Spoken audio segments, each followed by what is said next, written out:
Egaa'oo har'aa jalqabee dhaloonni hundumtuu ayyaana qabeettii anaan jedhu. Wangeela Luqaas boqonnaa 1:48.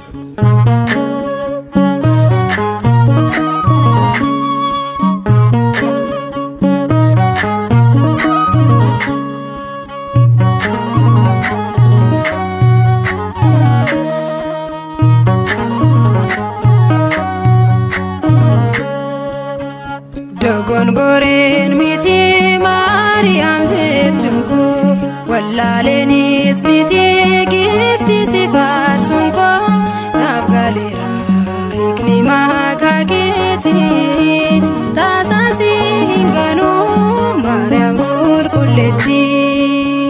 Dogongoreen miti Maariyaam jettuunko wallaaleenis miti gifti si faarsuun koo hiikni maqaa keetii taasisi hin ganuu Maariyaam qulqulleetti.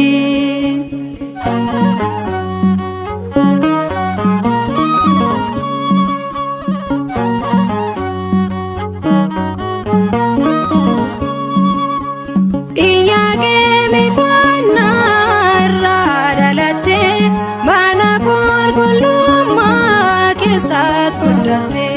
Faanu'eeltu fidee nyaata isa samii kabajni kee addaa dubroo Maariyaamii. Dogongoreen miti Maariyaam jettuunko wallaaleenis miti gifti si faarsuun koo naaf galeera hiikni maqaa keetii taasisi hin ganuu Maariyaam qulqulleetti.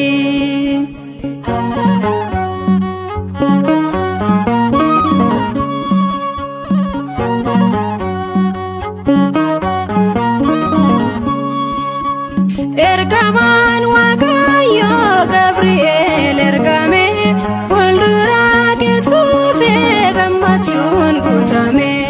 Yaa dubroo gammadii jechuun gammachiise anis kanumaafan maqaa ishee leellise.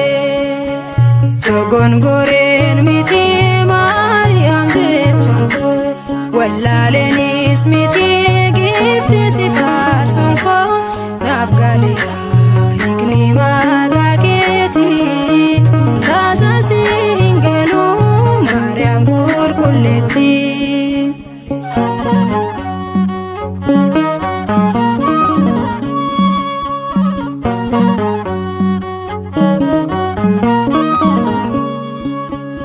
Ati balbala bahaa kan Hisqi'eel argee ulfaatwaadhaan dhugaan hoosiinan margee maqaa kee yoon waamu diinni ni rifata waadaa keet guddaadha yaada gooftaa.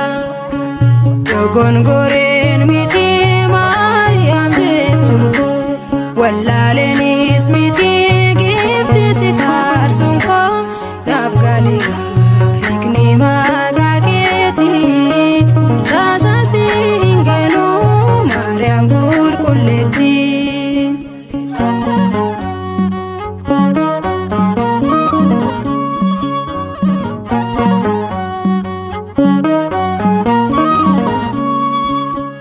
Taasa'ee miidhaguu haadha malee mutaan ilmi jaallatame adamootu uffachuun Maariyaam haadha koo harkaan kee ta'eera horteen Ariyoos faame callisaa dharraa.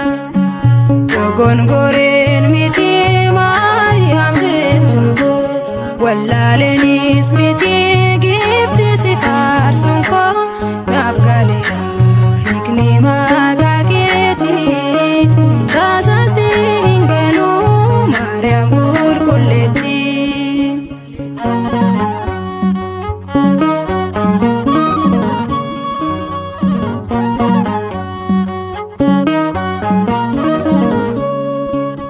Siin galateeffadha